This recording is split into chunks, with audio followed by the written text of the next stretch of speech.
Herkese merhaba, hepiniz hoş geldiniz. Evet arkadaşlar, bugün masada çok ciddi bir gündem var. İsrail cephesinden ard arda gelen açıklamalar, doğrudan Türkiye ve Cumhurbaşkanı Erdoğan'ı hedef alan sözler, bölgede tırmanan askeri gerilim ve hiç iç siyasetten sürpriz bir çıkış var. 5 kritik haberi tek tek bugün sizlere aktaracağım. Bu haberler birbirine bağlı ve büyük resmi görmek için hepsine ihtiyacımız var. O yüzden videoyu sonuna kadar izleyin ve gelin haberlere geçelim.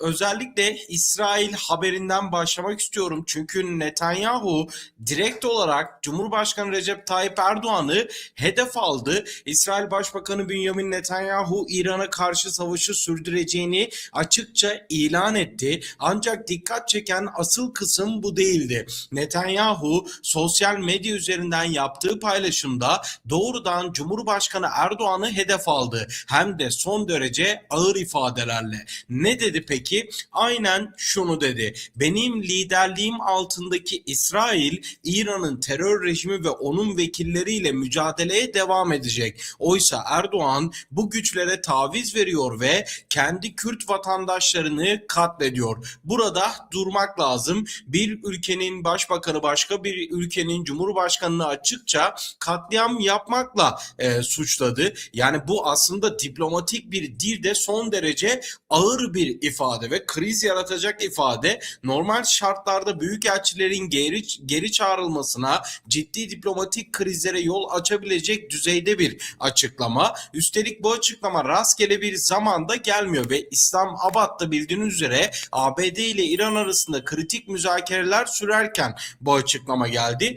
Üstelik sadece Netanyahu da yapmadı bu açıklamayı. Birazdan Ketz'in de İsrail Bakanı Ketz'in de yapmış olduğu açıklamayı da aktarmak istiyorum sizlere. Peki Netanyahu bu hamleyi neden tam da şu anda yaptı? Bölgedeki dengeleri mi değiştirmeye çalışıyor yoksa kendi iç siyasetine mi oynuyor? Sizce hangisi? Bunu yorumlarda yazın. Merak ediyorum açıkçası. O sırada ben de ikinci habere geçiyorum ve işler burada iyice ilginçleşti. Netanyahu yetmedi. İsrail Savunma Bakanı İsrail Katz de sahneye çıktı. Ama Ketz'in yaptığı hamle bambaşka bir boyuttaydı.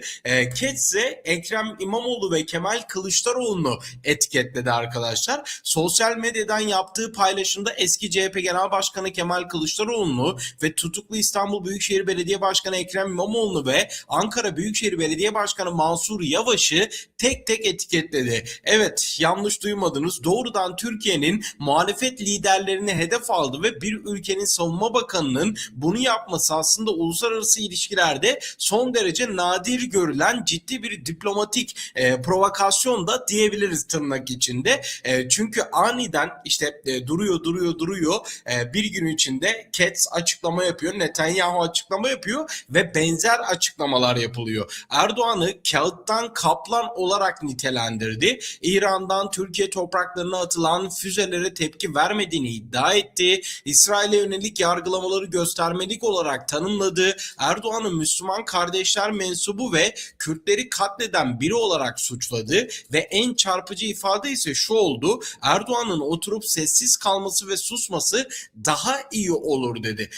Buranın altını kalın çizgiyle çizmek lazım. Katz sadece Erdoğan'ı eleştirmiyor. Muhalefet liderlerini etiketleyerek Türkiye'nin iç siyasetine doğrudan aslında müdahale etmeye çalışıyor ve bu toplumu kutuplaştırmaya çalışan bilinçli bir hamle açıkçası. Bunu herkesin bence görmesi gerekiyor. Ama yanıtlar da bu konuda gecikmedi. İlk sert karşılık Kemal Kılıçdaroğlu'ndan geldi. Türkiye Cumhuriyeti'nin iç siyasetine, milli iradesine ve devlet kurumlarına yönelik yabancı bir ülke etkilisinin yön verme teşebbüsü kabul edilemez bir hadsizliktir dedi. İsrail hükümetinin bölgedeki istikrarsızlığın başlıca kaynağı olarak tanımladı ve yapmış olduğu açıklamada Kemal Kılıçdaroğlu Net Gazze'de, Lübnan'da, İran'da sivillerin hedef alındığını da hatırlattı. İsrail yönetiminin uluslararası hukuk önünde hesap vermesi gerektiğini söyledi ve Silivri cezaevinde tutuklu bulunan İBB Başkanı, eski başkanı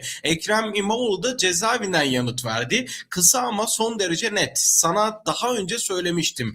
Demokrasiyi ve hukuku senin gibi elinde on binlerce masumun kanı olanlardan öğrenecek değilim. Hadi başka kapıya ifadelerini kullandı. Cezaevinden bile olsa bu kadar kararlı ve net bir şekilde kesse bu şekilde yanıt verdi Ekrem İmamoğlu. Mansur Yavaş da yanıt veriyor. Soykırımın gölgesinde konuşanların nutuk atmaya hakkı yoktur. Gazze'de çocukları, kadınları, sivilleri öldüren bir yönetimin mensubu olarak siz en son konuşacak kişisiniz dedi ve tepki gösterdi. Gördüğünüz gibi iktidar ve muhalefetiyle özellikle Türkiye'ye net olarak işte İsrail bakanlarından, başbakanlarından bu suçlamalar geldi siyasi liderlere. Aslında bunu da oturup bir konuşmak gerekiyor. İsrail durup neden bunu tekrardan ortaya attı? Biliyorsunuz ki işte İran savaşıyla alakalı ilk haftalarında oradaki Kürt gruplarla alakalı bir kara harekatı planlaması vardı ABD'nin. Daha sonra bu işler nasıl diyelim onların en azından istedikleri gibi gitmedi diyelim. Yani Trump'ın planladığı gibi gitmedi. Eğer gitseydi bugün zaten bence çoktan kara harekatı olmuştu.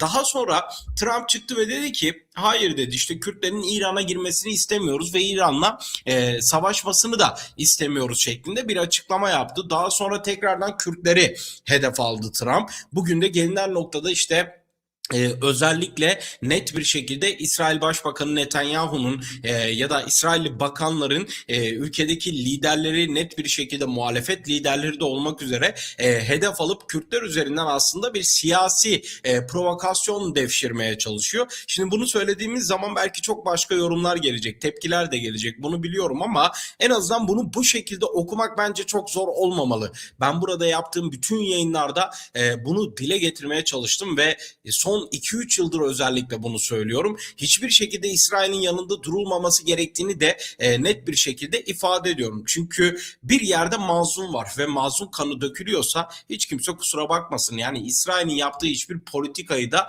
burada övecek ya da değerlendirecek bir durumda olmamalıyız. Bunu da net bir şekilde ifade edeyim açıkçası. Şimdi AK Parti sözcüsü Ömer Çelik de İsrail'in açıklamalarına çok sert bir karşılık verdi. Bu arada kanalımıza abone olmayı lütfen ihmal etmeyin arkadaşlar. Netanyahu'nun Kürtlere yönelik ifadelerini iğrenç bir hezeyan olarak nitelendirdi. Kelime seçimine dikkat edin, iğrenç bir hezeyan. Diplomatik dilde çok ağır ve bilinçli bir aslında tercih. Çelik çok önemli bir detay söylüyor. İsrail'in bölgedeki Kürtler üzerinden yürüttüğü planların çöktüğünü savundu. Bölgedeki Kürt kardeşlerimizi kendi kirli planlarına lejyoner yapma çabası içindeler. Ancak Irak ve İran'daki Kürtler bu denkleme girmemiş, sağduyulu davranarak tarihin doğru tarafında durmuşlardır ifadelerini kullandı. Peki ben sizlere bu konuda bir soru sormak istiyorum Ömer Çelik'in bu açıklamalarından sonra. Sizce İsrail'in böyle bir planı var mıydı? Ve eğer böyle bir planı varsa gerçekten de Federal Kürdistan bölgesi, yani Barzani'nin bölgesinden bahsediyorum ve İran'daki Kürtler bu planı görüp bir şekilde İsrail'le birleşmediler mi? Ya da ABD ile birleşmediler mi? Bunu reddettiler mi? Bu soruya lütfen cevap verin. Yani Çelik'e göre büyük resim şu şekilde, Ömer Çelik'e göre İsrail bölgedeki Kürt nüfusu kendi stratejik çıkarları doğrultusunda kullanmak istiyordu. Irak Kürdistan'ın da İran'daki Kürt gruplarında bir kaldıraç arıyordu. Ama bu plan tutmadı. Kürt toplulukları bu oyuna gelmedi. Planlar boşa çıkınca söylem de sertleşti. Kürt kartı farklı şekilde oynanmaya başlandı. Dikkat ederseniz hem Netanyahu hem Kes Kürt vurgusunu özellikle öne çıkardı. Bu tesadüf değil. Çelik de tam bu noktanın altını çiziyor. Ömer Çelik'e göre bu durum bu şekilde ilerliyor. İsrail neden bu kadar ısrarla Kürt meselesini gündeme getiriyor sizce? Bu sorunun cevabı aslında sizlere aktarmaya çalıştık. Özellikle sizlere de soruyorum ki sizlerin fikirlerini de merak ediyorum. Şimdi İsrail basında Yinet'in aktardığına göre ABD ile İran arasında Pakistan Pakistan'da yürütülen müzakereler başarısızlıkla sonuçlandı arkadaşlar. Ve bu konuyla ilgili özellikle açıklamalar yapılırken bir kez daha İran'ın net bir şekilde hedef alacaklarını vurguluyorlar. Ve hemen ardından İsrail Genelkurmay Başkanı Eyal Zamir harekete geçti.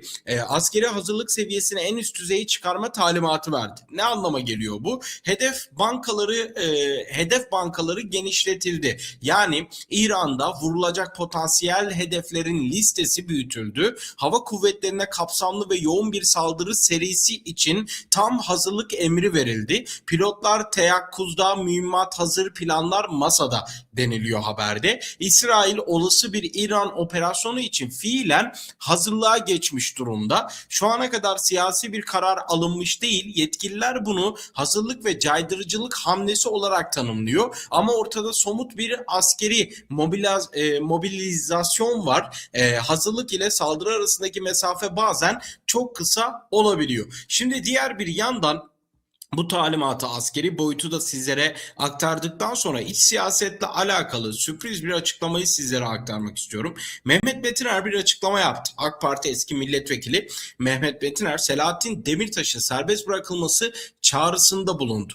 Bu süreçte Demirtaş'ın aklına ihtiyaç var. Demirtaş süreci başarıya taşıyacak siyasetin önemli bir aktörüdür dedi. Betiner sadece tahliye istemiyor, Demirtaş'a siyasi bir rol biçiyor aynı zamanda ve bu son derece dikkat çekici. Hatırlatalım, Demirtaş 2016'dan bu yana tutuklu bulunuyordu. Yaklaşık 10 yıldır cezaevinde. Avrupa İnsan Hakları Mahkemesi defalarca ihlal kararı verdi. Avukatları sayısız başvuru yaptı. Tahliye hala gerçekleşmedi. Demirtaş davası hem iç siyasetin hem uluslararası ilişkilerin en tartışmalı konularından biri olmaya devam ediyor. Şimdi AK Parti içinden böyle bir ses yükseldi ve Metiner'in resmi görevi yok ama AK Parti geleneğinden gelen birinin bu çağrıyı yapması başına aslında önemli.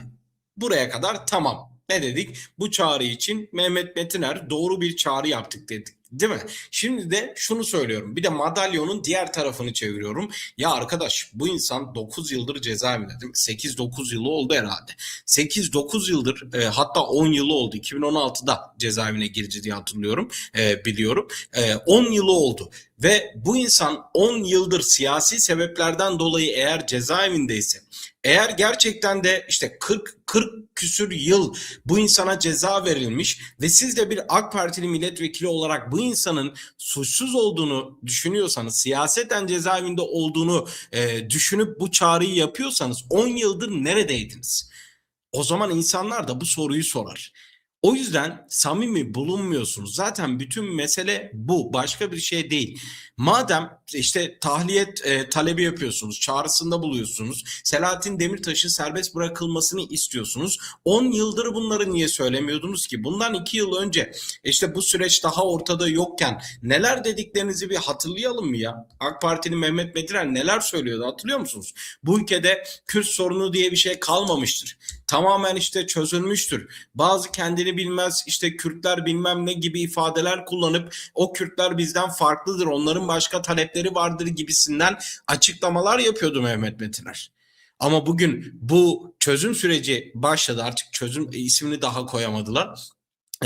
Çözüm süreci mi işte barış süreci mi, adına ne derseniz deyin, bu süreç başladığında tekrardan aklına geldi. Hala bu sorunun olduğunu düşünüyor herhalde. O yüzden Selahattin Demirtaş'a da çağrıda bulunuyor. Şimdi şöyle bir gerçek var. Özellikle İsrail'in bu açıklamaları ortaya koyduğu bir dönemde Demirtaş meselesinin yeniden gündeme gelmesi de ayrı bir durum. Kürt meselesi hem dış politikada hem iç siyasette aynı anda konuşulmaya devam ediyor. Yani sadece Türkiye'de Kürt meselesi değil. Bakıyorsunuz İran'ı da konuşuyor bunu, ABD'si de konuşuyor ve Avrupa'sı da konuşuyor. Evet, bugünkü gündem bu şekildeydi. Özetlemek gerekirse İsrail'den Netanyahu ve Katz'in bu açıklamaları Türkiye'den iktidar ve muhalefetten ortak bir tepki aldı. İsrail'in Kürt kartı tartışması diplomasi masasının çökmesiyle tırmanan askeri bir gerilim olarak görülüyor ve iç siyasetten sürpriz bir Demirtaş açıklaması geldi. Ve önümüzdeki günlerde bu gelişmelerin devamı mutlaka gelecektir. Biz burada takip etmeye ve sizlere aktarmaya devam devam edeceğiz.